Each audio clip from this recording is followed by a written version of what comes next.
자, 가면 생활자 우리 지하부터 시작하도록 하겠습니다. 이 책은 일단 2019년 1월 10일에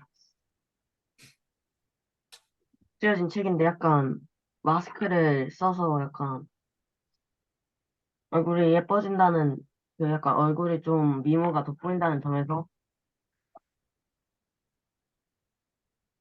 뭐 어떤 사회를 풍자하려고 했던 걸까? 이 마스크를 쓴다는 행위 자체로 어떤 사회를 풍자하려고 했는지 성현이가 먼저. 네. 글쎄, 일단 네 말만 놓고 본다면 뭐 외모지상주의를 풍자하는 게 아닐까, 당연히. 하경이. 나는 뭔가 이 작가가 내 생각으로는 뭔가 요즘 사람들은 뭔가 자신의 진짜인 모습으로 돋보이려고 하는 게 아닌 뭔가 어떤 것으로 어떤 재산이나 아니면은 물질 같은 것으로 자신을 돋보이려고 하고 또 성현이가 말한 듯이 외모지상주의로 외모로 자신을 돋보이게 하려는 경향이 많은 것 같고 그것을 뭔가 요즘에 SNS도 발달을 하면서 그것으로 뭔가 자신의 재산이나 아니면 물질 같은 것을 더 돋보여서 표현하려는 점이 있잖아. 근데 이 책에서도 이 사람들은 사실 이 아이 마스크를 쓴 사람들은 사실 자신의 진짜 모습이 아니잖아. 결국 음, 마스크를 쓴 모습이고, 그리고 여기서 마지막에 뭔가 있었던 사람들도 진짜 자신의 모습이 아닌 거짓의 모습으로 꾸며서 자신을 소개하기도 하고 그런 면에서 어, 이 작가는 사회에서 뭔가 재산이나 물질적으로 또 외모로 자신을 숨기고 돋보이게 하려는 그런 사회를 풍자한 것이 아닐까라는 생각이 나는 이 책을 읽으면서 들었던 것 같아. 지현님은 어떻게 생각하세요? 저도 비슷하게, 뭔가 성형수술이나 그런 것으로 뭔가, 음, 자신의 마음이 안 드는 그런 부분을 음, 약간 고치려고 하는 그런 요즘 사회의 성향을 약간, 풍자하는 것 같습니다. 음, 이 책에서는 아이 마스크 사라는 회사가 그 얼굴을 좋게 만들어주는 가면을 만들어서 사람들에게 비싼 값을 주고 팔고 그로 인해서 가면 생활자라는 문화가 생겼는데 만약에 우리한테 지금 이런 아이 마스크 사에 마스크가 생긴다면은 비싼 값을 주고도 살 수 있는지 이것도 약간 자기 얼굴을 감추느냐 안 감추느냐를 하는 것, 그러니까 성형수술을 반대하는지 찬성하는지는 비슷하게 이 마스크가 상대방한테 혼란을 야기할 수 있으니까 쓰면 안 된다는 사람과 자신이 돈을 주고 사는데 쓸 수 있다고 생각하는 사람도 있을 수 있는데 어떻게 생각하는지 지현님이 먼저 발표해 주세요. 저는 뭔가 나쁘게 생각하는 것 같아요. 왜냐면, 뭔가 진짜 자신이 누구인지 좀 많이 혼란을 일으키고, 또 이렇게까지 우울증을 걸려서 뭔가 자신을 감추는 것보다 일단 진정한 자신이 누군지 뭔가 파악하고, 그래야지 뭔가 또 사회가 또 발전할 것 같아요. 하경이는 어, 저도 뭔가 그런 사람들에 대해서 되게 나쁘게 얘기하는 것은 아니지만, 저도 약간 반대의 축에 조금 가깝다고 생각을 했습니다. 왜냐면은, 결국은 우리는 만약에 이런 아이 마스크나 그런 것을 끼고 만났을 때, 뭔가 더 이 아이 마스크를 끼는 것은 아까 말했듯이 외모지상주의나 아니면 그런 돋보이게 하는 요소가 되는 거잖아요. 그것이 현대 사회로 비추어 볼 때는 성형수술이 될 수도 있고 돈이 될 수도 있고 물질이 될 수도 있듯이 그런 것인데 사실 그런 것을 했을 때 그런 것을 하고 사람과 사람이 만났을 때 뭔가 혼란을 야기할 수도 있고 그리고 결국은 그것이 진짜 자신의 것이 아니기 때문에 결국은 혼란을 야기하고 한순간에 무너져 버릴 수 있는 것이라고 저는 되게 생각이 들고 그리고 어쩌면은 되게 위험한 것이 될 수도 있다고 생각을 해서 저는 사실 이것에 대해서 이런 성형수술을 받거나 여기 나온 듯이 아이마스크를 쓰는 사람들에 대해서 그 사람 자체에 대해서 나쁘게 평가하는 것은 아니지만 그런 행동을 하는 것에 대해서 꼭 그런 행동을 해서까지 사람에게 돋보이거나 아니면 자신의 모습을 감출 필요가 있나 이런 생각이 들긴 드는 것 같습니다. 성현이는? 저는 오히려 반대로 뭐 자기가 자기 얼굴이 마음에 안 들어서 자기 돈을 주고 성형이나 뭐 이 수술하는 뭐 아이마스크나 이런 걸 뭐 하면서 그런 거는 뭐 오히려 그렇게 나쁘진 않다고 생각을 하는데 그러니까 약간 예를 들어서 뭐 주변에서 약간 뭐 요즘도 쌍꺼풀 수술이나 이런 거 한 사람은 많이 볼 수가 있는데 그런 식으로 뭐 약간씩 고친다고 해서 뭔가 주변에 그렇게 큰 혼란이 오는 건 아니잖아요. 그러니까 뭔가 얼굴을 완전히 진짜 못 알아볼 정도로 뒤집어 놓는다던가 이 정도가 아니라면 저는 괜찮다고 봅니다. 음, 이게 약간 가면이 부정적인 의견을 가진 사람도 있고 긍정적인 의견을 가진 사람도 있었는데 만약에 이 가면이 의료용으로 쓰이는 것에 대해서는 어떻게 생각하는지 성현이가 먼저 발표해줘. 잘 들었는데 자, 그 가면 이 기술 또는 성형이 만약 의료 목적으로 쓰이는 거라면 그거에 관해서는 어떻게 생각하는지 있는 문제였어. 맞아, 재아야? 네, 그 의료용으로 사용해도 비쌀 거고 근데 의료용으로 사용한다고 그 나쁜 의미는 아니잖아요. 의료용으로 사용하는 게. 그러니까 비싼데도 환자들이 이걸 의료용으로 사용할 때 문제가 있을지 없을지 약간 그런 걸 물어보고. 어, 이 아이 마스크라는 걸 그러니까 의료용으로 뭐 환자들한테 사용하는 예를 거는 들면 뭐 얼굴에 그렇지. 화상을 입었다던가 뭐 이런 아, 사람들에게 그 의료 목적으로 이렇게 쓸 수 있잖아. 그러니까 그런 의료용 사용하는 것에 관해서는 어떻게 생각하는지. 근데 비용 부담은 크다는 걸 전제하는 거야, 재아야? 네, 음. 약간 그 의료할 때 그 코가 약간 크게 다친 사람은 성형 수술로 이제 코를 다시 되돌려주는 거랑 비슷한 그런 거예요. 음. 음, 그러니까 뭔가 딱 진짜 그 뭔가 예를 들어 뭐 피부에 화상을 입었으면 그 피부만 약간 좀 다시 이렇게 고쳐주는 그런 가면이라든가 뭐 예를 들어서 그러니까 그 가면을 썼다고 그 환자의 원래 모습에서 뭐 뭐라 해야 되지? 원래 모습을 다시 복구시켜주는 정도로만 된다면 저는 그것도 괜찮을 것 같다고 생각을 합니다. 화정이는. 저도 뭔가 결국 그 사람이 만약에 크게 뭔가 교통사고가 났거나 이런 듯이 사회에서도 뭔가 그런 사람들이 가끔 있긴 있는데 그런 사람들이 원래 얼굴로 돌아가기 위해 아이마스크를 쓴다는 전제 하에 이것이 과연 나쁜 일일까? 아니면 그런 것이 나쁜 일일까? 아니면 아닐까에 대한 문제를 생각해 봤을 때는 저는 사실 괜찮다고 생각은 들어요.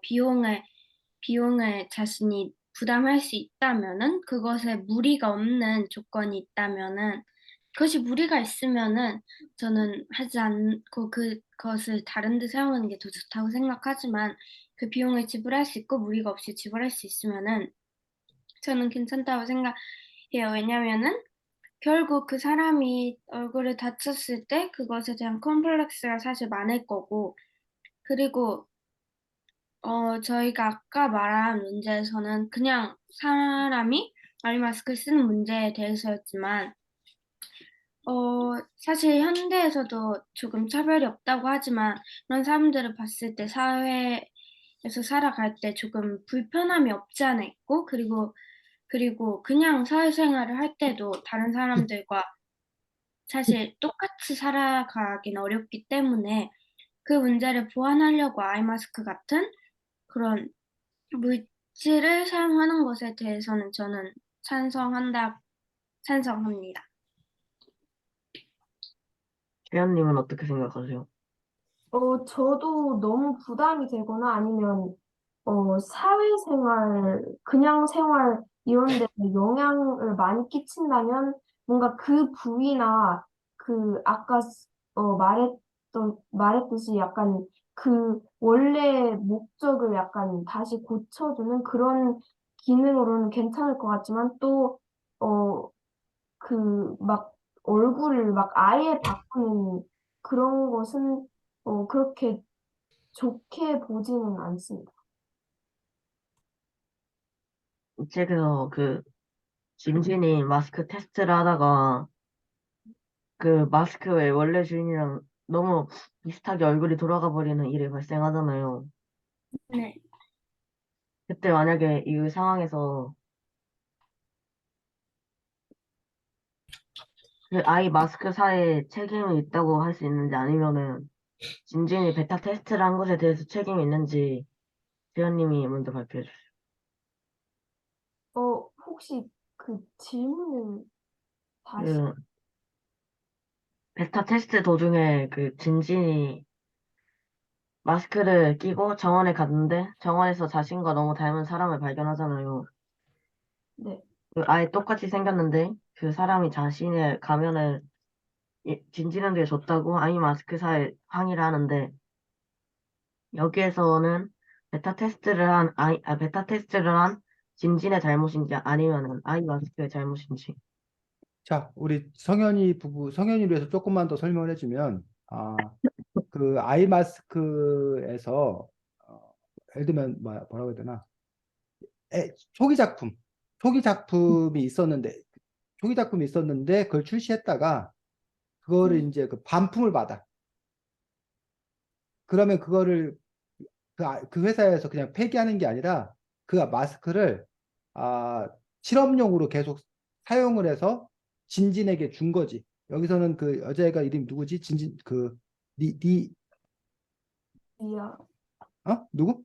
리아? 리아, 아, 네. 리아. 그래서 이제 그 나중에 그 리아의 얼굴과 진진의 얼굴이 이제 똑같은, 과거에 그 똑같았던 그런 부분으로 나오고 있는데, 그 부분에서 이제 그게, 진진에게도 책임이 있는지를 묻고 있는 거야. 자, 네? 진진에게 책임이 있는지, 그걸 사용한 책임이 있는지에 대해서 묻고 있는 거야. 너 질문의 의도가 뭔 거야, 정확히. 베타 테스트를 한 진진에게 잘못이 있는지 아니면은 응, 베타 테스트를 주선한 베타 테스트에 그걸 사용한 아이 마스크에 책임이 있는지를 묻는 거. 응. 성현아, 상황이 이해가 가? 그러니까 성현이가 쓰던 뭐라고 해야 되나, 중고 물품, 네가 뭐든 쓰던 중고 물품이 있어. 그래서 그 중고 물품을 뭐 그 회사에다 반납을 했는데, 그 너는 새 걸로 받았는데, 그 회사에서는 그 중고 물품을 쟤한테 판 거야. 쟤한테 그 중고 물품 산 거지. 근데 성현이가 이거 너 이거 내가 쓰던 거 네가 쓰고 있어라고 네가 지금 이렇게 짜증을 내는 거지. 그 재하가 무척이나 뭐 한 거야? 당황스러운 거야. 그래서 네. 재하한테 네가 그래 왜 중고 물품을 사가지고 한 재하 잘못인지, 아니면 그 중고 물품을 판매한 한 그 회사의 잘못이 더 크다고 생각하는지, 뭐 그런 질문이라고 생각하면 될 것 같은데. 성현아, 이해 가니? 네. 재현. 어, 저는 그래도 회사의 잘못이 더 크다고 생각해요. 왜냐면 뭔가 저희가 그 진진의 입장을 생각해 보면 이런 마스크를 착용하게 된 설렘이나 그런 것도 컸는데 또 막상 이런 문제에 부딪히게 되니까 되게 혼란스럽고 그래서 저는 회사의 책임이 더 크다고 봅니다. 하경이는. 저도 사실 회사의 책임이 더 크다고 생각을 했어요. 왜냐면은 만약에 사전에 그 진진에게 회사가 그, 우리는 너를 베타 테스터로 임명할 건데, 근데 전에 썼던 가면을 써서 베타 테스터를 할 거니까, 여기 그, 가면 생활자 중에 너와 얼굴이 비슷한 사람이 있을 거야. 근데도 할 거야? 라고 물어봤다면은, 물론 진진의 책임이 있다고 할 수 있겠지만, 그런 것을 진진에게 따로 안내하지 않았고, 그 진진은 그런 것을 물어보지 않았기에 동의한 적도 없고, 그냥 베타 테스터를 한 것이기 때문에 저는 회사의 책임이 훨씬 더 막중하다고 생각을 했습니다. 하연이는. 네, 저도 당연히 뭐 진지는 그냥 베타 테스트를 뭐 지원한 것뿐이고 근데 회사가 뭐 그 가면이 다른 사람이 쓰던 거를 약간 이렇게 테스트 용도로 쓰는 거다라는 말을 딱히 해주지도 않고 그거를 진진한테 테스트 용도로 씌운 거라면 그건 당연히 회사의 책임이라고 생각을 합니다. 저 여기까지 할게요. 네, 수고했습니다. 근데 정작 재하는 질문만 제기하고 자기는 어떻게 생각하는지에 대해서는 얘기하지 않네. 재하야. 자, 마지막 부분부터 우리 재하가 뭐 이 책에서 우리가 중요하게 짚어야 될 부분들이 여러 가지 얘기를 해서 그 부분들 조금만 더 얘기를 하고 그 다음에 넘어가도록 하겠습니다. 그래서 마지막 부분에서 여러분들은 모두가 다그 회사의 책임에 대해서 이야기를 했었는데 우리가 선생님 두 가지 부분을 얘기하고 싶습니다. 하나는 그 진진에게는 책임이 없는 건가? 라는 부분에서 진진 같은 경우에 쉽게 말하면 제값 주고 안 산 거잖아. 제값 주고 안 산 거고 베타 테스터이기 때문에 그 부분에 있어서 진진이 그 감당할 몫이 있지 않았나 라는 부분들. 그러니까 네가 애당초 뭐 제값을 주고 구매하거나 제값을 주고 구매할 형편이 안 되었다라면 차라리 구매하지 않았더라면 애당초 이 문제는 발생하지 하나. 않을 거 아니냐. 그러니까 쉽게 말해서 공짜로 쓴 주제에 뭐 말이 많아. 이런 비난을 이렇게 받게 되는 거지. 회사가 비난을 하게 되겠지. 그러니까 그런 부분에 있어서 진진이 그 이른바 그 형편이 안 되면서 욕망을 가진 것들, 이 부분에 대한 어떤 그런 책임들이 존재하는가, 존재하지 않는가, 이 부분에 대해서 우리가 한번 따져볼 필요가 있다고 생각이 들고, 또 한 가지 부분은 그게 왜 문제인가? 그러니까 우리가 이걸 문제라고 생각하고 출발하는 건데, 그냥 진진이, 그래?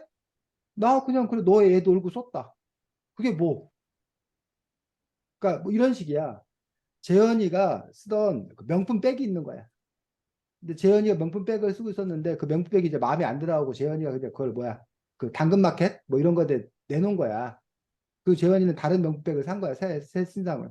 근데 이제 뭐 명품백은 갖고 싶은데 새 명품은 너무 비싸니까 당근마켓에서 이제 뭐 다른 사람이 그걸 샀겠지. 어? 뭐 제약을 샀어 명품백을. 근데 네. 나중에 이제 파트너에 보니까 재현이가 이거 내가 쓰던 건데 뭐 너 그런 걸 쓰니? 뭐 이러면서 무슨 명품백을 중고를 쓰니? 뭐 이런 식으로 이렇게 비난하고 뭐 이렇게 그거에 대해서 이제 뭐야 그 뭐라고 해야 되지? 그 비웃는 거지. 이 책에서도 그렇잖아. 이 책에서도 그 진진을 이제 비웃어서 진진이 몹시나 당황한 어떤 그런 부분들이었는데 그게 과연 비웃음을 당할 일인가? 그 비웃는 사람이 나쁜 거 아니냐? 그리고 뭐, 네. 나 중고 명품을 갖고 싶은데 형편한 데서 다 중고로 샀어. 그게 우리 경제적으로 합리적인 거 아니야? 그게 뭐가 문제야? 라고 말할 수는 없는 건가? 지금 쌤이 어떤 지점을 얘기하는지 알겠어? 네. 그래서 이건 회사와 이 사람의 책임으로 볼 건가? 아니면 그 리안가? 그리고 그 부자들. 왜 너는 새 것 갖지 못하면서 왜 네가 여기 끼우려고 그래? 네가 감히 왜 여기에 끼려고 그래? 네가 왜 상류층을 흉내내려고 그래? 라고 그들을 배타적으로 밀어내는 그들의 잘못이 아닌가. 이런 관점에서 바라볼 수는 없는가, 그 문제를. 그런 네. 부분들에 대해서 여러분들에게 문제 제기를 좀 하고 싶었던 측면이 있습니다. 두 번째, 아까 또 얘기했던 그 부분들 중에서 그, 아, 뭐야, 왜 그 의료 목적으로 성형하는 것들. 실제로 성형의 시작은 의료 목적이었어. 그러니까 화상 그 환자들에 대해서 치료 목적으로 그 성형수술이 시작이 된 거야. 성형수술의 역사가. 그래서 성형외과 의사 선생님들이 인기 있는 그 과였다. 별로 인기가 없었다? 인기가 없었다. 과거에 별로 인기가 없었어. 과거에는 뭐 내과, 소아과 오히려 이런 과가 더 인기가 있는 과였고 성형외과 이런 과가 인기 있는 과가 아니었어. 근데 요즘 들어서는 의사 선생님들 중에 제일 인기 있는 과가 성형외과, 피부과야. 그 이유가 뭐야? 돈 많이 버니까. 돈이 되니까. 물론 뭐 의사 선생님들이 돈만 갖고 하는 건 아니지만 요즘 추세가 워낙 돈을 얘기하는 추세고. 근데 왜 그전에는 돈이 안 되다가 왜 지금은 돈이 되는 건가라는 부분들에서 과거에는 이렇게 의료용, 그 치료용의 어떤 그런 성형은 그러니까 그 자체가 이게 돈이 안 되는 거야. 그리고 환자 수도 많지 않잖아. 네. 이해가? 네. 환자 수도 많지 않고 그게 크게 뭐 비싸고. 이렇게 돈을 받지 않는 어떤 그런 부분들. 근데 지금은 이제 사람들이 돈을 많이 벌게 되면서 이른바 미용을 목적으로 성형을 많이 하더라는 얘기야. 그다음에 이 성형 시장이 큰 시장이 된 거야. 피부 관리 뭐 이런 게 큰 시장이 된 거야. 그래서 피부과나 성형외과가 각광받는 어떤 그런 의사가 되는 어떤 그런 부분들이 있는데 그 부분에서도 보면 처음에는 첫 출발은 이렇게 의료용이었다고. 근데 그것들이 점점점 확대되어서 나중에는 지금 의료용보다 성형 그런 부분들이 훨씬 더 큰데 세상 일이 다 그렇다는 거야.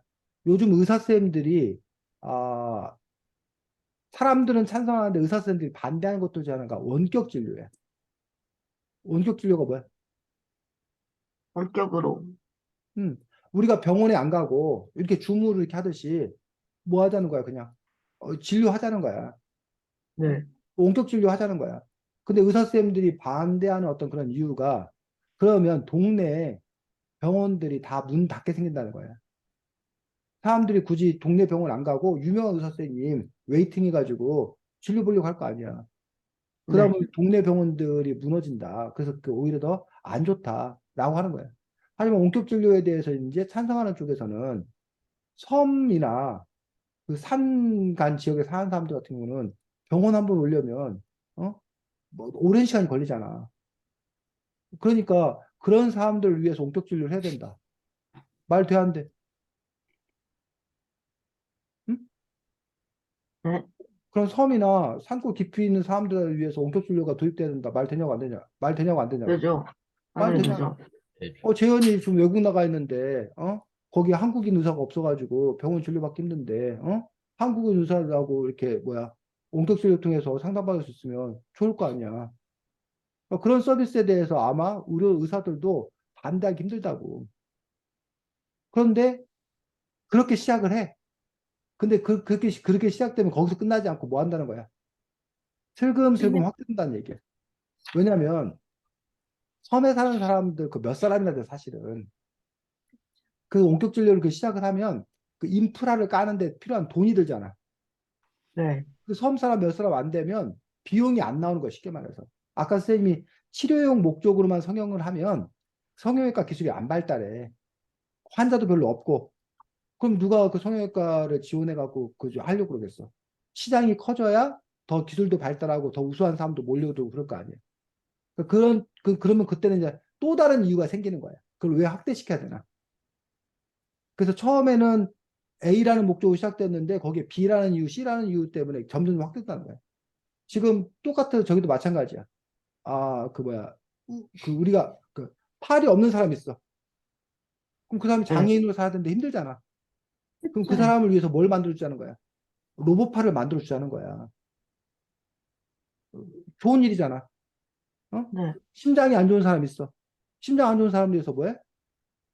그 기계 지금 이미 그 심장을 이렇게 갖다 넣어주잖아. 지금 다 이렇게 의료용이야, 치료용이야. 근데 그렇게 하다 보면 그냥 내 팔인데 내 팔보다 더 뭐한 팔을 갖고 싶은 거야. 더 강한 팔을 갖고 싶은 거야. 그럼 내 팔 뭐하고 떼내고 더 강한 노블파 붙이자는 얘기가 안 나올까? 나올 거 아니야. 나 심장이 더 뭐한 심장을 갖고 싶은 거야? 더 강한 심장을 갖고 싶은 거야. 그러니까 내 심장 뭐 하자는 거야? 바꾸자는 거야. 그러니까 네. 옛날에는 안 좋으니까 그것들이 작동할 수 있도록 해주자라는 거. 그러니까 피부가 상했으니까 그 본래의 피부를 갖고 자는 거였다는 얘기야. 근데 지금은 이 피부가 보통 피부인데 뭐한 피부로? 더 좋은 피부로 바꾸자는 거야. 이 코가 그냥 코인데 뭐한으로 더 멋진 코로 바꾸자는 거야. 그게 성형수술이잖아. 그런 것처럼 우리 몸이 로봇화 되는 과정들도 그런 과정을 거쳐서 갈 거란 얘기야. 그러니 애당초 처음부터 그걸 시작을 해야 되는 건지 아니면 그렇게 될 게 뻔하니 아예 시작 자체를 뭘 하지 말아야 맞아요. 하는지 그런 부분에 대한 고민들을 갖고 있지 않나. 우리가 그 지점도 함께 생각해 볼 필요가 있다고 보고 또 여러분들이 그 아까 이 책에서 뭘 얘기하려고 하고 있는 건가라는 부분들에 대해서 뭐 잘 얘기했습니다. 그래서 여러분들이 얘기하고 있듯이 이 책은 성형 그 가면 생활자라고 얘기하고 있지만 결국은 성형에 관해서 얘기하고 있는 성형 수술에 관해서 얘기하고 있는 그 부분들이고 또 하나는 이 책에서 얘기하고 있는 것들은 결국은 빈부에 대해서 얘기하고 있는 거예요. 부자들의 세계와 누구들에 대해 세계, 가난한 사람들의 세계에 대해서 그리고 인간의 욕망에 대해서 얘기를 하고 있는 거지. 어? 지금 여기는 지금 뭐 이렇게 비싼 아이 마스크라고 얘기하고 있는데 이른바 명품 백, 명품을 갖고자 하는 그 사람들의 어떤 그런 욕망들. 그러니까 명품을 갖고 싶은데 명품을 못 가지니까 사람들이 어떻게 아까 선생님 말했던 중고 명품 사서 하는 사람도 있고 그것도 못 가는 사람도 또 어떻게 짝퉁. 짝퉁을 이 버젓이 유통이 되는 거잖아. 그 이유들이 결국 명품을 갖고자 하는 뭐 때문에 욕망 때문에 그런 거 아니야. 그런 점에서 과연 그렇게 명품을 갖고자 하는 어떤 그런 욕망을 갖고 우리가 살아야 되는 건가? 아니면 그거에 대해서 다른 어떤 그런 선택을 할 수도 있어야 되는 건가? 그런 부분에 대한 문제를 이 책에서는 함께 이야기하고 있는 어떤 그런 부분이라는 얘기죠. 그래서 과거에는 성현이가 잘생긴 얼굴을 타고났어. 선생님이 못생긴 얼굴 타고났어. 그러면 근데 그건 어쩔 수가 없었던 거야, 과거에는. 내가 돈이 많고 공부 잘하면 뭐해? 성현이가 잘생겨 버렸는데, 내가 못생겨 버렸는데. 이거는 그러니까는 뭐 어쩔 수가 없었던 거야. 근데 요즘 세상은 내가 못생긴 얼굴로 태어났는데 이거가 뭘로 해결된다는 거야? 성형. 돈으로 해결된다는 거야. 그 못생긴 얼굴도 뭐 하면 수술해가지고 잘생긴 얼굴을 만들겠다는 거야. 그러면서 모든 것들이 이른바 거의 대부분 이렇게 상품화되는 어떤 그런 우리 자본주의 세상 속에서 우리가 살아가는 어떤 그런 부분들에서 우리의 삶이 어떠해야 되는 건가라는 부분에 대한 그 문제 제기, 문제 의식들을 갖고 있는 것들을 볼 수가 있습니다. 자, 다음 재현이었나? 네. 근데 제가 준비한 게 다 너무 비슷해요. 아, 그래. 안 비슷한 거 있으면 하고 다 비슷하면 그냥 다 넘기고. 다 비슷. 다 비슷해? 네, 할 게 없어? 네. 알겠습니다. 하경이. 네, 저도 거의 뺏겨서 몇 개밖에 없지만, 음. 어, 너희는 만약에 여기서 기숙사에 살잖아. 여기 나오는 베타 테스터 아이들이. 근데 여기서는 진로 수업을 하고 19살까지 진로를 정하지 못하거나 평가 점수가 안 좋으면은 그냥 아예 그냥 랜덤으로 되게 되잖아. 너희는 이 기숙사에서 생활과 이런 진로를 정하는 이런 여기서 나오는 사회의 모습이 이 사회의 어떤 모습을 풍자했거나 아니면 풍자한 것이라고 생각이 들었으면 말해주고 아니면 이 여기서 나오는 사회에 대해서 말해주면 좋겠어. 성현이. 뭐, 난 조금만 더 생각해봐야 될 것 같아. 재하. 나는 약간 학교에서 보는 시험이랑 비슷하다고 생각했는데, 시험도 실패하면 유급이고, 잘 보면은 이제 진급을 하는 약간 그런 개념이잖아. 그래서 비슷하다고 느꼈어. 어, 채연이. 나는 뭔가 요즘 청소년들한테 뭔가 꿈을 안 가진 청소년들도 많은데 뭔가 꿈을 꼭 가져야 된다. 약간 그런 압박감을 보여주고 있는 것 같아. 나는 여기서, 난 재현이랑 비슷하게, 나도 그런 청소년들이 꿈이 없을 때 뭔가 꿈을 가지길 강요하거나 아니면은 꿈이 없으면 안 되는 그런 사회의 모습을 풍자한 것이라고 생각했어. 왜냐면은 요즘 사회의 청소년들은 사실 초등학교 때 꿈을 다 정하고 그것을 위해서 중고등학교 때 열심히 노력을 하잖아. 특히 한국은 그게 더 빡세기도 하고. 그래서 뭔가 그것에 대해서 나는 평생 할 직업을 직업을 초등학교 때 정하는 것이 뭔가 조금 도박이라고 생각이 들어서 나는 이 작가가 그런 뭔가 꿈을 안 정하면 안 되는 그런 경쟁력이 센 사회를 풍자하려고 이런 기숙사 생활을 그린 게 아닐까 이런 생각이 조금 들긴 들었어. 성현이 할 수 있어? 뭐 나도 비슷하게 뭐 장래 희망이나 뭐 꿈 같은 거를 꼭 뭔가 가져야만 나중에 독립을 할 수 있는 약간 뭔가 그런 현대사회를 나타내는 게 아닐까 싶어. 음. 여기서는 여러 등장인물이 나오잖아. 너희는 이 등장인물 중에서 어떤 등장인물이 가장 인상이 깊었어? 어, 재하. 나는, 나는 그 남자 걔 이름이 뭐였는지 기억이 안 나는데 오타. 처음에 정원에 가서 만났던 그 남자 있잖아. 왜 인상이 깊었냐면은 다 모두를 속이고 가면 생활자인 척 생활한 게 인상 깊었어. 사실 베타 테스트였는데 마지막에 아, 우울증 때문에 자살한 것도 그렇고. 음, 오타가 아니고 그 사람 이름이 뭔가? 아, 진진이 오타 좋아했던 아니라 남자 말이지? 알겠어, 알겠어. 음. 어, 채연이.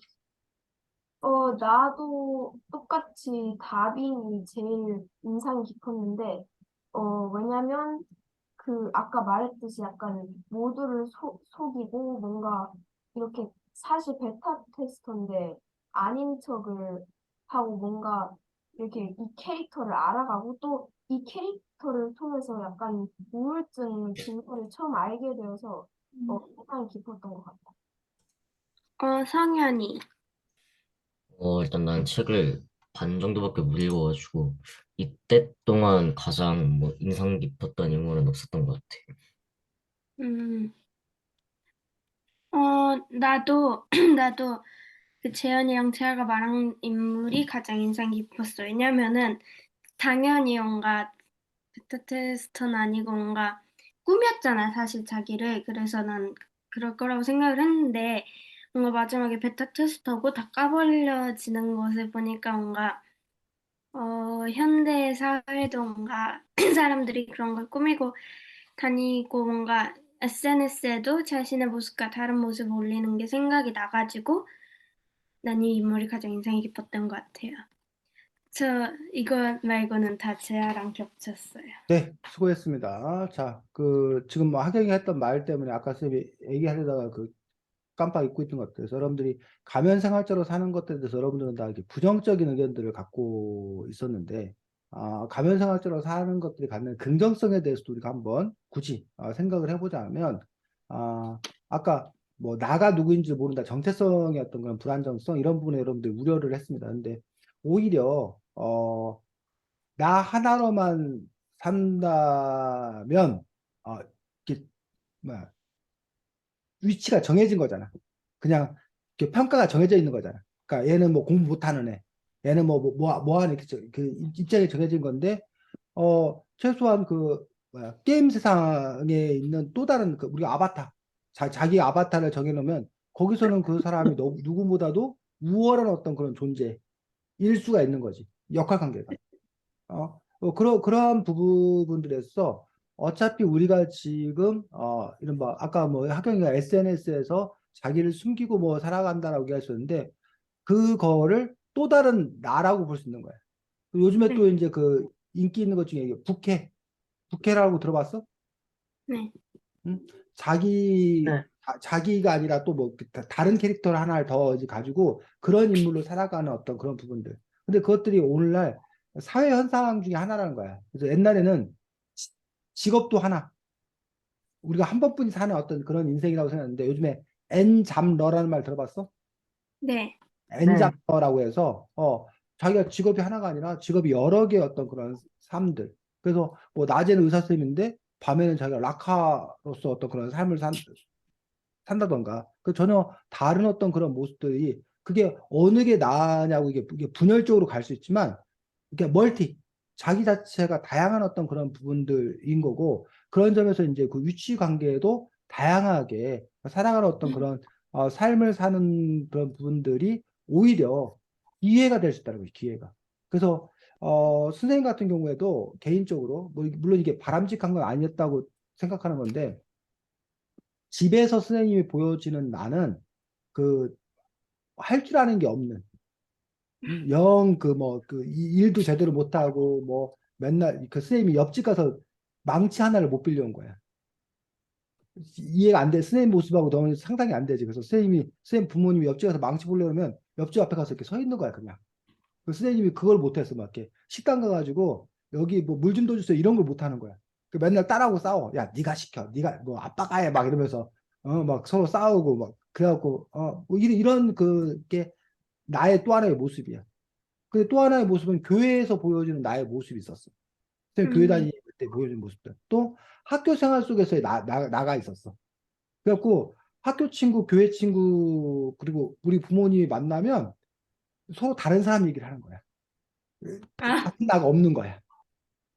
전혀 다른 어떤 그런 나의 모습으로 살아가는데 현실에서도 그랬었고 그 관계 집단에서. 근데 그것들이 요즘에는 아까 말했듯이 게임 세상 속에서의 게임 캐릭터들 아니면 SNS상의 어떤 그런 자기의 모습들 등 자기가 여러 가지 얼굴로 살아갈 수 있는 어떤 그런 부분들이 어쩌면 어떤 사람에게는 오히려 그것들이 긍정적인 어떤 그런 자신감 이런 걸로 기여될 수 있는 어떤 그런 부분들도 있지 않나 라는 그래서 그런 점에서 그것들이 과연 이렇게 부정적으로만 볼 것인 건가라는 부분들을 우리가 생각해 볼 필요가 있다고 봅니다.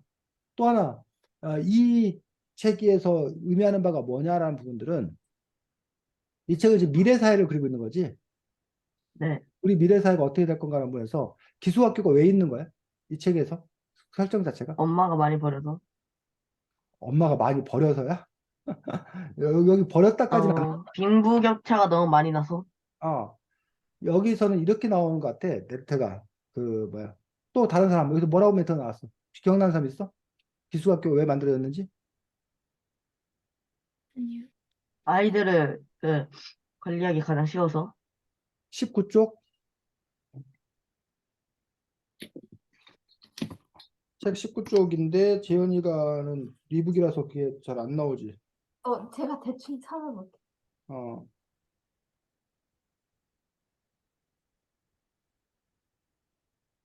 19쪽 밑에서 다섯째 줄 읽어보자. 찾은 사람이 먼저. 몇 쪽이요? 19쪽 밑에서 다 이것을 수용 썼다는 사학시설이라고 자체적으로 불렀다. 부자는 더 부유해지고 가난한 사람은 더 가난해지는 사회, 아이를 양육하는 데 필요한 비용을 되게 어려운 사람들이 내면서 청소년 기숙사라는 거대 시설은 이 사회에 꼭 필요한 것이 되었다. 거기까지. 자, 왜 만들어졌대? 그, 양육하는데 돈이 너무 많이 들어서. 그래서 이제 제아 말도 맞는 거지. 부모가 양육하는 데 힘드니까 그냥 애 버려서 라고 얘기를 하는 거고, 그걸 이제 좋은 얘기로 하면 요즘, 뭐야. 그런 캠페인 우리나라가 저출산 때문에 그런 얘기를 해. 아이를 낳으면 누가 키우겠다? 우리 사회가 키우겠습니다. 라는 얘기를 해. 또, 아주 좋은 뜻으로 이런 얘기를 해. 한 아이를 키우려면 온 마을이 필요하다라는 얘기를 해. 그러니까 그게 지금 이제 우리가 아이를 낳고 돌보고 이거를 그동안은 한 가족의 문제로 돌렸다는 얘기야. 한 가족의 책임으로. 근데 이게 한 가족이 이게 책임져야 될 일이냐. 이게 국가 사회가 나서서 함께 돌봐야 되는 어떤 그런 일이다라는 어떤 그런 생각을 해. 그리고 네. 자, 아이들을 키우는데 삼성이 우리나라 아이들을 키우는데 삼성이 돈을 내야 될까 안 내야 될까? 아이들 네. 교육하고 이러는데 삼성이 그 돈을 부담해야 될까 안 해야 될까? 어떻게 생각해, 너희들은? 어?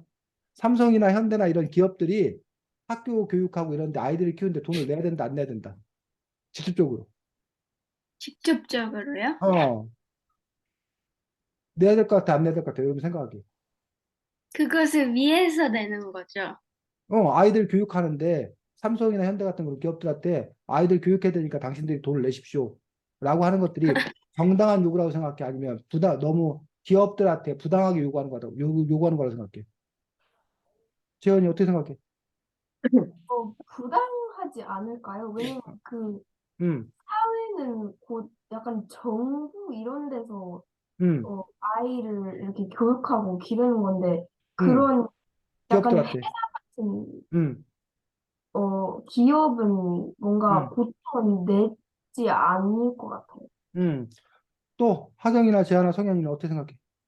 어, 음, 저는요, 음, 저는 사실 부당하다고 생각을 하는 게 지금도 사실 세금을 내면은 음, 그게 교육을 하는데 필요한 돈도 포함이 돼 있으니까 지금 현재로 봐도 내고 있는 것은 음, 맞는데 음, 그것은 사실 그냥 세금을 내서 내는 거니까. 음, 근데 그냥 가서 아이들 교육해야 되니까 음, 달라고 하는 건 결국 기업도 국가에 소속돼 있는 기업도 음, 있지만 음, 그렇지 않은 기업이 있잖아요. 근데 음, 가가지고 국가가 지금 교육을 음, 해야 되니까 음. 그 돈을 달라 하면 어쨌든 기업도 큰 개인인 거니까 조금 부당한 요구가 되지 않을까라는 어. 생각이 혹시 뭐 재현이나 하경이 이게 반대되는 주장 혹시 재현아 성현이 있어? 반대하는 주장 아닙니다. 없어? 자, 왜 삼성이나 현대가 돈을 내야 된다고 주장하냐? 그 사람들은 삼성이나 현대가 발전하려면 직원을 뽑아야 되잖아. 응? 그러면 삼성이나 현대가 원래는 직원을 뭐 한다는 거야? 교육을 시켜야 된다는 얘기야. 자기 회사에 일할 사람들을 교육시켜서 뽑아야 된다는 거야. 교육시켜야 된다는 거야. 근데 그 교육시키는 일을 누가 해주고 있는 거야, 지금? 나라? 학교가 해주고 있는 거잖아. 나라가 해주고 있는 거잖아. 여러분 가정이 해주고 있는 거잖아. 여러분 가정이 돈 들여갖고 여러분 열심히 키워가지고 삼성이 필요한 인재를 만들어주고 있는 거잖아. 그럼 자기 회사에 필요한 사람은 원래는 누가 해야 된다는 거야? 누가 돈 내서 키워야 돼? 참, 회사가 키워서 돈을 내야 될 거 아니야. 키워야 될 거 아니야. 자기가 써먹을 거니까. 네. 그 논리가 이해가 가? 근데 지금의 근데 구조는 이 집에서 열심히 돈 들여고 키워가지고 삼성에서 일할 사람들 있어요. 공급해 주는 거란 얘기야. 그러니 오히려 삼성한테 여러분 부모님이 돈을 받아야 된다는 거야. 물론 그게 또 이제 네. 내가 그 삼성에서 꼭 필요한 인원만 교육하는 게 아니기 때문에 그게 1대1 매칭 관계가 형성되지 않기 때문에 그 책임은 이제 누가 질 거냐 어떤 그런 부분들이고 결국 삼성이 낸 세금을 가지고서 국가가 이제 교육을 하는 어떤 그런 부분들이 있는데 그 책임을 어쨌든 기업들이 더 많이 져야 된다고 주장하는 쪽에서는 결국은 우리가 교육을 하는 어떤 그런 이유가 회사가 필요한 뭐 인재를 양성하기 위해서 교육하는 거 아니냐. 그러니 그 회사들이 결국은 돈을 더 많이 대야 된다. 교육을 안 해가지고 인재가 없어 봐라. 그럼 삼성이나 이런 데는 어떻게 그 회사를 굴려갈 거냐는 얘기야. 그런 점에서 그것들이 별개가 아니라는 논리들. 그런 논리를 주장하는 사람들이 있다는 얘기야. 자, 지금 쌤이 이 얘기를 왜 하느냐. 지금 그 양육 비용이 많이 들더라는 얘기야. 요즘에 왜 저출산의 문제가 여러 가지 문제가 있어. 근데 그 중에 그 하나가 애 키우는 돈이 너무 뭐해서 많이 들어. 부족 사교육비부터 시작해서 나중에 대학 학비 돈이 너무 많이 드니까 아예 애를 안 낳으려고 한다는 거야. 여러 가지 네. 이유들 중에 하나가. 그러니 그럼 애를 낳게 하려면 어떻게 한다는 거야? 국가가 뭐 해주겠다. 돈을 지원 내주니까. 돈 대주겠다. 그러니 애를 낳아라. 이러고 있는 거야. 저출산 정책이라는 부분들이. 이것도 결국은 이 기숙사라는 것들도 결국은 그런 아이디어 중에 하나인 거지. 너희들이 낳아주기만 하면 뭐 하겠다. 국가가 다 알아서 키워주겠다. 그러니 나아라. 그런 부분에서 이제 그 뭐야 부자들은 자기가 아이들을 뭐 할 수 있으면 키울 수 있으면 자기들이 키우는 거고 자기가 네. 키우기 힘든 사람들은 낳으면 이렇게 기숙사에서 이렇게 뭐야 공동생활을 통해서 아이들을 키우겠다는 어떤 그런 발상을 하고 있는 거란 얘기지. 네. 어? 그래서 그래서 이제 여기서 이제 아까 뭐야 자기 꿈이나 뭐 능력에 따라서 어디 가고 안 가고 뭐 이런 얘기 결정된다는 것들이 지금 사실은 학교라는 시스템 자체가 물론 학교가 그것만을 목적으로 하는 건 아니야. 학교가 뭐 인격을 형성하고 서로 함께 살아가는 공동체성을 배우고 이런 여러 가지 일들을 해. 근데 학교에 또 중요한 역할들이 학교라는 것들이 생겨나고 학교의 중요한 역할들 중에 하나는 결국은 뭐야? 우리 사회에 필요한 인재들, 자원들을 뭐 하는 거야? 배분하는 거야, 배분. 너는 이 일 해라. 너는 뭐 공무원 해라. 너는 의사 선생님 해라. 너는 뭐 해라. 이거를 물론 우리가 내가 원하는 일을 한다. 또는 내가 원하는데 경쟁해 가지고 뭐 한다. 이런 배분을 어떻게 할 건가요? 어떤 그런 그 방식이지. 이게 이제 우리가 말하는 공산주의 국가하고 우리 자유시장주의, 자본주의 국가하고도 다른 방식이지. 공산주의 국가에서는 그 배분을 국가가 좀 더 나서서 이렇게 계획적으로 배분하는 어떤 그런 부분인데 비해서 우리 같은 경우는 어쨌든 개개인의 어떤 그런 능력이나 이런 것들에 따라서 맡긴다. 그 부분들에 대한 결정 구조가 사실 그 시장에 맡긴다는 어떤 그런 부분들을 가지고 있는데 이 책에서 그 기술학교가 의미하는 바들은 지금과 좀 다른 자원의 배분을 어떻게 할 건가에 관련된 그런 문제인 것들도 볼 수가 있습니다. 자, 성현이 혹시 진행할 거 있으면 하고 아니면 넘어가고 어떻게 할 거야? 없는 것 같아요. 특별히. 자, 그러면 뭐 이 책에서 우리가 몇 가지만 더 살펴보도록 하겠습니다. 사입사 쪽에 보면 이런 문구가 나옵니다.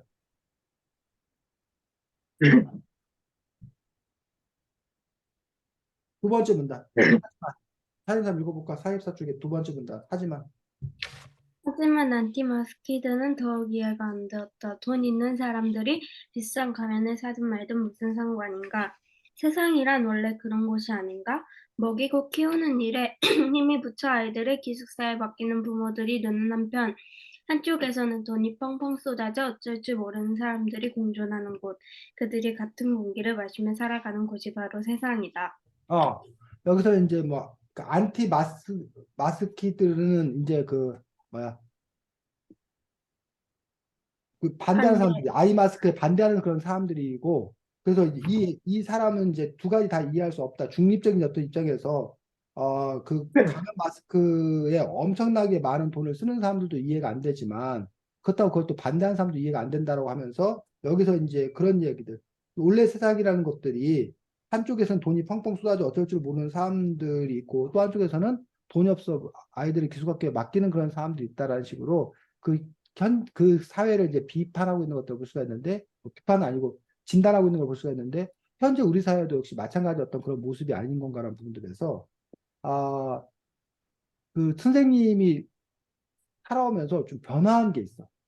옛날에는, 그러니까 여러분들, 그냥 노골적으로 물어볼게. 노골적으로. 돈 있는 사람들이 돈을 마음껏 쓰는 것, 소비하는 거에 대해서 문제 없다, 1번. 2번, 돈 있는 사람들이 소비하더라도 소비하지 못하는 사람들을 의식해서 절제해야 된다. 2번. 뭐 물론 뭐 1번, 2번 외에 또 다른 것도 있다면 여러분이 다른 얘기를 해야 되는데 이러한 질문에 대해서 여러분들은 뭐라고 어떤 사회가 된다고 생각하냐는 얘기죠. 성현이. 넌 어떻게 된다고 생각이 들어? 잠시만요. 한 번만요. 돈 있는 사람들, 부자들이 자유롭게 남들 의식하자고 내가 내 돈이니까 내가 뭐 훔친 돈도 아니고 뺏은 돈도 아니고 내가 정당하게 번 돈이니까 내가 내 마음껏 쓰겠다. 라고 소비하는 것은 아무 문제가 없다. 1번. 2번. 아무리 내 돈이라 하더라도 주변 사람들을 생각해서 소비하거나 절제해야 된다. 2번. 일단 개인의 돈을 쓰는 건 그렇게만 놓고 보면 개인의 돈을 쓰는 건 개인의 음. 자유이긴 하죠. 일단은. 네. 음. 자유다. 일단 어느 자유는 정도는 사교라고 해서 그 자유- 다음 얘기가 뭐 있는 거야? 아니면 자유다라고 끝나는 거야? 자유다. 뭐라고? 자기 돈 자기가 쓰는 건 뭐 일단 자유인 것 같아요. 자유다. 재야. 자, 뭐라고? 네, 자, 질문 다시 한 번만. 웨이드를 이러셔. 자, 자기 돈 갖고 자기 마음대로 쓰는 거 별 문제 없다. 1번. 2번. 아무리 자기 돈이라 할지라도 다른 주변 사람들을 의식하고 생각해야 된다. 2번. 자기 돈 자기 마음대로 쓰는 거예요. 그러니까 자유롭다. 자유다. 하경이는. 네, 저도 저도 자기 돈은 자기 맘대로 쓸 수 있는 것 같은 게 응, 왜냐면 어차피 자기 돈이고 응, 사실 자기가 번 돈이고 잘 얻은 돈이니까 사실 저희가 그것에 대해서 뭔가 권리를 억제하거나 침범할 건 없으니까 그냥 응, 자기 돈을 쓰면은 남한테 피해를 끼치는 쪽은 그렇겠지만 그냥 자기 돈을 쓰는 거는 네. 응. 재현이. 저도 개인의 자유니까 응. 그게 괜찮은 것 같아요. 요게 지금 선생님이 바뀌었다고 생각해요. 선생님이 젊었을 때 같은 경우에는 분위기가 아무리 자기가 돈 있다 하더라도 돈 자랑하면 안 된다. 그 사람들과 위화감을 느끼게 하면 안 된다. 그래서 돈 있는 사람들이 절제된다. 이런 생각이 강했다는 거예요. 근데 요즘 여러분들 같은 경우 아까 말한 대로 자기가 정당하게 번 돈이면 자기가 막 플렉스 한다. 뭐 자랑하는 게 그게 뭐가 문제냐. 별 문제 없는 거 아니냐. 라고 생각하는 어떤 그런 의식의 어떤 그런 부분에 변화가 있는 거예요. 자, 그럼 뭐 이런 거지. 근데 여러분 반에 친구가 아주 부자야. 네. 그래가지고 집에 학교에 올 때부터 아주 막 스포츠카 딱 타고 오고 걔 머리부터 발까지 뭐야 명품으로 쫙 저기 하고 그러더란 얘기야. 걔는 그 뭐야 급식도 학교 급식 안 먹고 따로 이렇게 뭐야 아주 그 호텔식 딱 와가지고 먹더란 얘기야. 근사하게. 자기 돈 있으니까 그렇게 쓴다. 자, 문제 있다 없다. 그런 친구가 옆에 있어도 여러분들 보기. 여러분 주변에 그런 친구가 있다면 문제 없을 것 같아? 아니면 그건 좀 아닌 것 같아. 그건 좀 아닌 것 같아요. 왜? 아까 지동 갖고 지가 자유롭게 쓰는 문제 없다면서. 어떻게 다른데? 이거는 내가 어, 아니니까 내가 아니니까는 또 뭔 말이야. 어? 그래서 한때 매스컴, TV 같은 데 뉴스에서 뭐 그런 얘기를 하는 거야. 아니, 농부들은 뼈 빠지게 저기 하는데 막 스포츠카 끌고 와갖고 거기 와서 막 부자들이 뭐 놀고 이건 아니지 않냐. 그러면 그 부자, 그 열심히 일하는 사람들이 너무 뭐해? 허탈감을 느끼고 박탈감을 느끼고 괴로울 거 아니냐. 그러니까 아무리 저기 한다 하더라도 그렇게 위화감을 조성하는 행동은 해서는 안 된다라고 부자들을 비난했었어, 과거에. 근데, 아니, 아까 말한 대로, 여러분이 말한 대로 자기가 벌어서 자기가 자유롭게 쓰는데 그게 왜 문제냐는 얘기야. 그런 점에서 그냥 부자들의 어떤 그런 삶의 세계를 인정해줘야 되는 거냐. 라는 부분들. 어? 그거에 대해서 여러분들이 아까 재하가 분명히 자유롭게 인정해야 된다는데 내 옆에 있는 거면 그건 문제다라고 얘기하는 그 부분은 어떻게 볼 거냐는 얘기야. 성현이는 어때? 성현이는 그 네 옆에 있으면 어때? 일단 좀 별로긴 하죠. 별로긴 하나 문제는 없다. 그 사람이 너를 배려해야 되냐? 아니면 네가 부자라면 상대방을 생각을 해가지고 뭐야 그 부에 대한 어떤 그런 부분들 과시를 안 할 거냐? 아니면 과시를 할 거냐? 성현이는 어떻게 선택 어떻게 할 거야? 제가 부자면요. 네가 부자면. 그래도 자, 어느 네가 정도는 부자야. 재하는 별로 안 부자야. 근데 네, 저기 재하고 성현이 만났어. 어? 그럴 때 재하는 뭐야 그냥 이렇게 뭐 짜장면 먹자 그러는데 그럼 너 짜장면 먹어라. 나는 뭐 아주 비싼 30만 원짜리 난 스시 먹겠다. 라고 얘는 7천 원짜리 짜장면 먹는데 넌 옆에서 30만 원짜리 스시 먹으면서도 넌 당당할 수 있냐고. 아니면 재하를 생각해서 네가 뭐해? 그럼 나도 그냥 나도 그냥 만 원짜리 짬뽕 먹을게. 뭐 이런 식으로 네가 그냥 30만 원짜리 먹을 수 있는데 그냥 만 원짜리 맞춰줄 거냐고. 맞춰주지 않을까. 30만 원짜리 먹을 수 있는 걸 그냥 숨긴다. 네, 제가 기분 생각해서. 네. 어. 자, 어쨌든 뭐 이런 부분들에 있어서 우리가 어떠해야 되는 건가, 그리고 어떤 사회가 바람직한가, 그리고 거기에는 어떠한 논리가 숨어 있는 건가, 이런 부분들 여러분들이 함께 또 볼 필요가 있지 않을까라고 생각합니다. 그래서 68쪽 보겠습니다.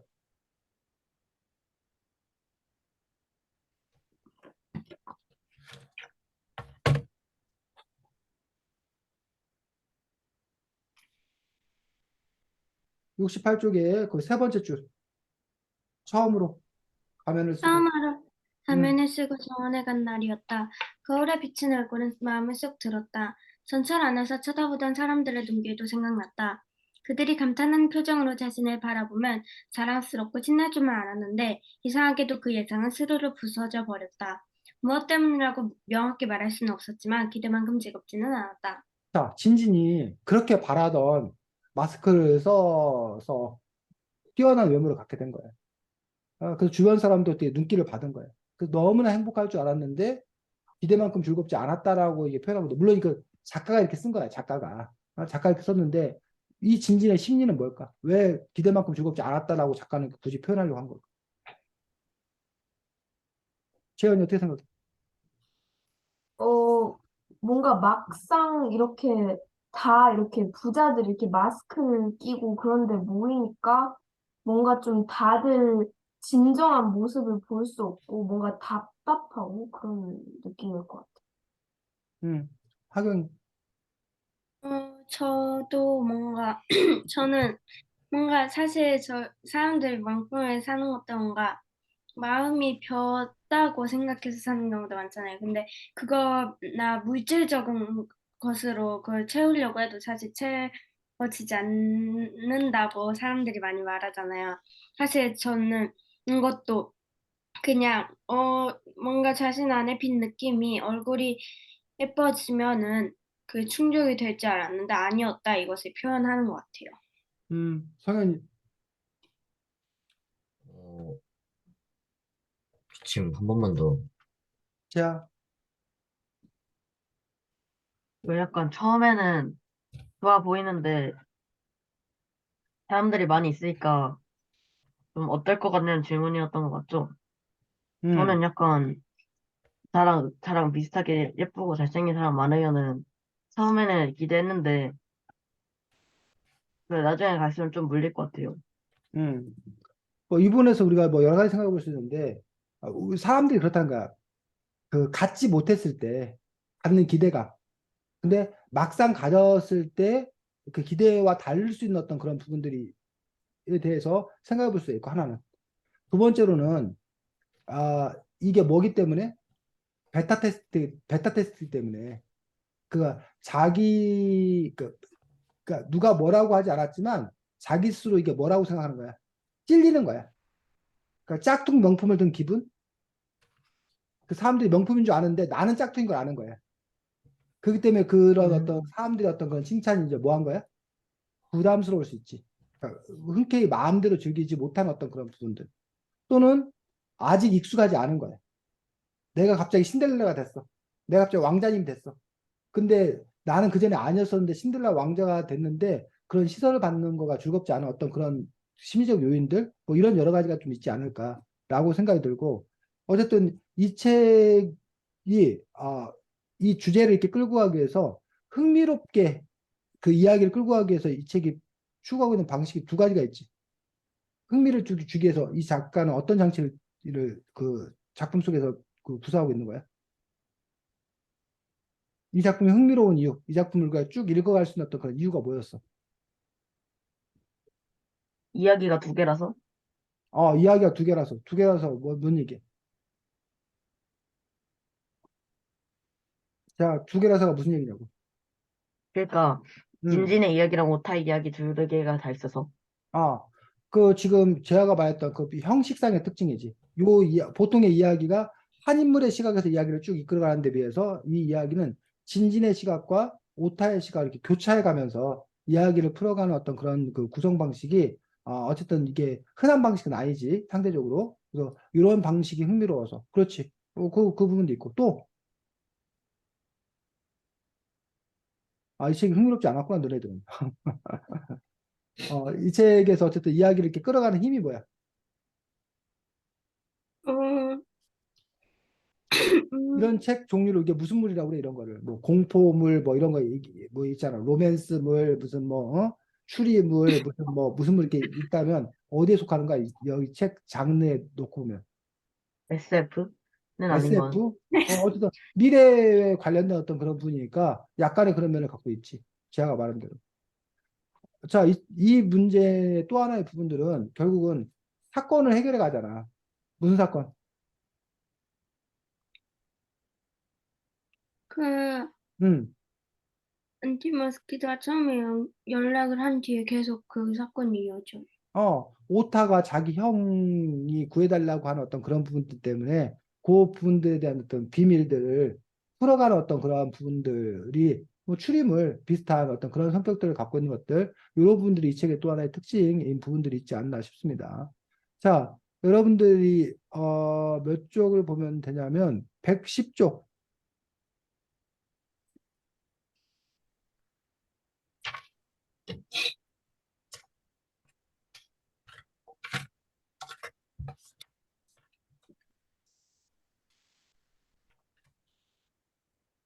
자, 거기 제가 읽어보겠습니다. 110쪽.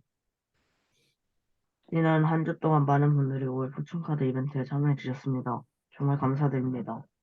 남자는 무대 주변을 쓱 둘러보며 말했다. 그의 눈은 페도라의 생 그늘에 가려 보이지 않았다. 자, 바로 행운의 주인공을 공개하겠습니다. 포춘카드를 받으실 분은 무대에 있던 밴드 드러머가 두두두두 하고 드럼을 두드렸다. 그러자 정원사가 누구의 이름을 불렀다. 드럼 소리에 맞춰 오타가 있는 곳에서는 이름이 잘 들리지 않았다. 무대 근처에 있던 사람들이 박수를 치며 환호했다. 정원사는 몇 차례 이름을 다시 불렀고 잠시 후에 앳돼 보이는 여자가 무대로 올라갔다. 그는 역시 가면을 착용하고 있었는데 갑작스러운 호면에 당황했는지 몹시 화장됐다. 누구지? 처음 보는 얼굴인데 불쑥 여자의 목소리가 들렸다. 오타의 옆에 있는 나무의 반대편에서 들려오는 목소리였다. 그곳에 벤치에는 누군가 앉아 있었다. 나무 둘레가 제법 보여서 그들은 오타가 보이지 않는 모양이었다. 자, 거기까지. 가끔 자, 거기까지 읽고 113쪽 읽겠습니다. 성현이. 113쪽. 하나 넘겨서. 처음에는 처음에, 자신의 이름인지 몰랐다. 성현이. 아, 성현이 읽어. 죄송합니다. 괜찮아. 처음엔 자신의 이름인지 몰랐다. 장미궁전 앞들이 진진을 부르는 소리로 몇 차례나 쩌렁쩌렁 울린 다음에 알아챘다. 옆에 있던 다빈이 빨리 무대 위로 올라가라고 재촉했다. 진진님, 포춘카드에 당첨되셨어요. 여러분, 행운의 주인공에게 박수 부탁드립니다. 햇살이 강하게 내려쬐는 토요일 오후, 장미궁전 앞들은 다른 때보다 붐볐다. 그들의 시선이 자신에게 집중된다 생각하니 눈앞이 아찔했다. 정원사가 금빛 봉투를 높이 쳐들고 진진이 무대 위로 올라오기를 기다리고 있었다. 잔뜩 주눅이 들어 계단을 올라가는데 뜰에 피어있는 빨간 장미만큼이나 얼굴이 달아오르고 다리가 떨렸다. 거기까지. 자, 선생님이 왜 지금 재하가 읽은 부분, 성현이가 읽은 부분을 읽으라고 했을까, 재하나? 왜냐면 같은 이야기인데 음, 달라서. 재현이. 저도 그 음, 두 시선이 약간 똑같은 장면을 음. 이렇게 설명을 하고 있어서. 그치. 여기서 벌어지는 것들은, 포춘 카드 이벤트에 진진이 당첨된 장면을 하나는 누구의 시각에서? 진진의 시각에서. 또 하나는 그 오타의 시각에서 이렇게 그려주고 있는 그런 부분들 볼 수가 있습니다. 책 119쪽 보겠습니다. 119쪽의 세 번째 문단, 전동차에는부터 하경이. 전동차에는 사람이 많지 않았다. 얼마간의 시선을 의식하며 서 있는데 이상한 느낌이 들기 시작했다. 어떤 사람이 자신을 계속 쳐다보고 있었기 때문이다. 처음에는 자신이 가면을 쓰고 있어서 호기심에 그럴 거라고 생각했다. 하지만 단순한 호기심이라기에는 그 눈길이 집요했다. 슬쩍 짜증이 난 진지는 그 사람을 쳐다봤다. 놀랍게도 그 역시 가면 생활자였다. 진진이 쳐다보자 고개를 돌렸는데 그때 그의 귀 뒤에 솟아있는 은빛 표식이 눈에 띄었다. 전철에서 가면생활자를 만나는 일은 거의 없었다. 정원 앞 도로에는 귀가하는 가면생활자를 태워갈 고급 자동차들이 항상 길게 늘어져 있었다. 진지는 기분이 이상했지만 그 역시 전철에서 가면생활자를 발견한 것이 신기해서 쳐다보는 것이라고 생각했다. 아니, 그렇게 생각하고 싶었다. 그러나 전철에서 내려 발걸음을 옮기는 순간 발목에서부터 종아리와 허벅지로 소름이 쫙 올랐다. 남자가 뒤따라 내렸기 때문이다. 심장이 미친 듯이 뛰었지만 차분하게 걸으려고 애썼다. 거리는 더위가 한풀 꺾이며 어스름이 슬금슬금 찾아오는 중이었다. 남자는 적당한 간격을 유지하며 따라왔다. 하지만 뒤를 돌아 그가 어디쯤 오는지 확인할 수는 없었다. 그러다가 남자와 눈이 마주치기라도 하면 생각만 해도 몸서리가 쳐졌다. 그런데 왜 자신을 따라오는 걸까?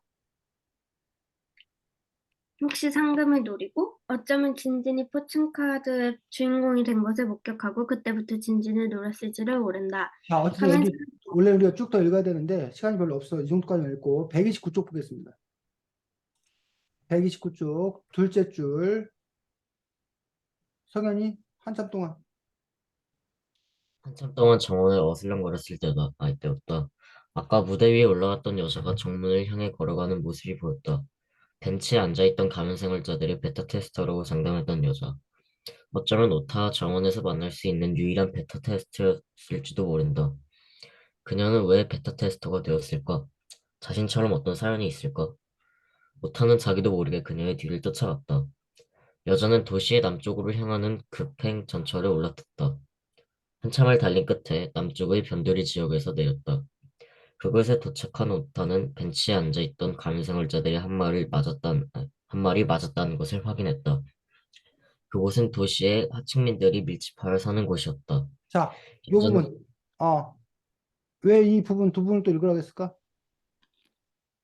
한 가지 일에 대해서 또 두 명의 시선에서 그렇지. 진진의 입장에서는 한 남자가 자기를 뭐해? 쫓아와가지고 도망가는 그런 장면이고 또 지금 성경 읽은 부분에서는 오타 입장에서는 공무원 쫓아가는데 갑자기 그 여자가 사라지는 거고 지금 네, 아까 여러분 읽은 것과 지금 읽은 것과 두 가지 부분들이 다 하나의 사건을 다른 인물의 시각에서 보여주는 그러한 구성을 택하고 있다는 거지.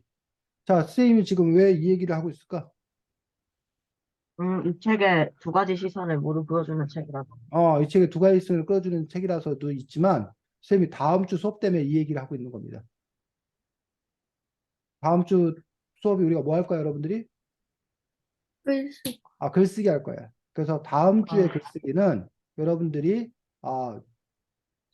글의 그 내용이나 주제가 정해진 게 아니라 형식이 정해, 형식이.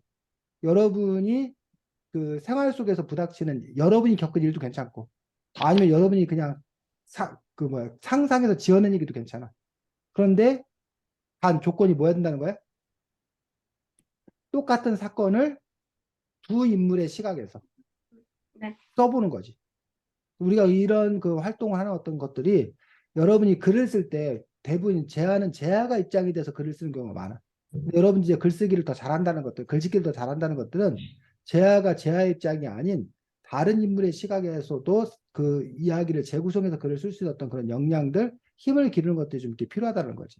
그래서 우리가 글을 읽을 때는 이게 누구의 시각, 누구의 관점에서 바라봤냐라는 것도 중요하지만 글을 쓸 때 역시 여러분들이 다른 사람의 시각, 다른 사람의 관점에서 그 글들을 써볼 수도 있어야 된다는 거야. 그래서 이제 네. 가끔 뭐 여러분들이 우리가 보통 이제 펜을 들고 이렇게 펜을 쓰잖아. 근데 오히려 펜의 입장에서 이 세상을 바라보아서 글을 쓸 수도 있는 거지.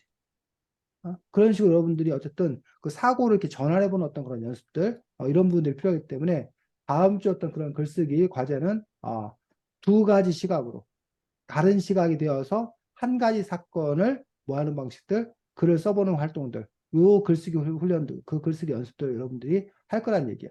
물론 이게 글이다 보니까 글로서의 어떤 그 당연히 안정성을 갖추고 있어야 한다고 생각이 드는데, 그래서 아까도 얘기했지만 뭐 여러분이 부모님하고 여러분이 있었던 일들에 대해서 여러분의 시각에서 부모님의 시각에서 쓰는 것도 괜찮고 아니면 여러분과 친구 사이의 어떤 그런 일들을 가서 써도 괜찮고 아까 말했듯이 현실의 일이 아니라 여러분들이 뭐 해서 가상의 어떤 그런 부분들을 지원해서 각각의 어떤 그런 인물의 입장에서 그 사건이 어떻게 서술되는지. 그래서 뭐 요즘에 그런 책들도 있어. 뭐 예를 들면 뭐 백설공주의 이야기 같은 경우는 누구 입장에서 그 이야기를 풀어가? 말 그대로 백설공주 입장에서 이야기를 풀어가잖아. 근데 그걸 네. 누구 입장에서 이야기를 풀어갈 수 있는 거야? 백설공주의 그 계모? 그 계모 새엄마 입장에서 이야기를 풀어갈 수 있더라고. 그 왕비 입장에서. 아니면 네. 난장 입장에서 이야기를 풀어갈 수도 있잖아. 똑같은 일들, 사건을 난장 입장에서 이야기를 풀어가는 어떤 그런 부분도 있다는 얘기지. 그런 식으로 여러분들이 주인공을 달리해서 재해석해본 어떤 그런 연습들, 그러한 그 사고 훈련도 필요하기 때문에 그런 글쓰기를 우리가 다음 주에 같이 해보겠다는 거지. 질문. 네. 다음 주 과제와 관련돼서. 자, 질문 없으면, 오늘 네. 가면, 뭐, 네? 누가 말한 거 아니야? 아니, 아니야? 아유, 원래 우리 재하고 성현이하고 맨날 둘이만 하다가 재현이하고 하경이까지 같이 해가지고 오늘 오래간만에 풍부했습니다. 원래 우리 토요일 날 수업이 되게 사람들이 많고 막 활달했었는데, 그치? 선생님이 막 그런 생각을 네. 했어. 어느 날부터인가 재하고 성현이만 남아가지고, 했다는데. 어쨌든 오늘 덕분에 여러 가지 이야기를 선생님이 즐겁게 재밌게 잘 나눴습니다. 자, 주말 잘 지내시고 수고 많았습니다. 안녕. 네. 안녕히 그래. 계세요.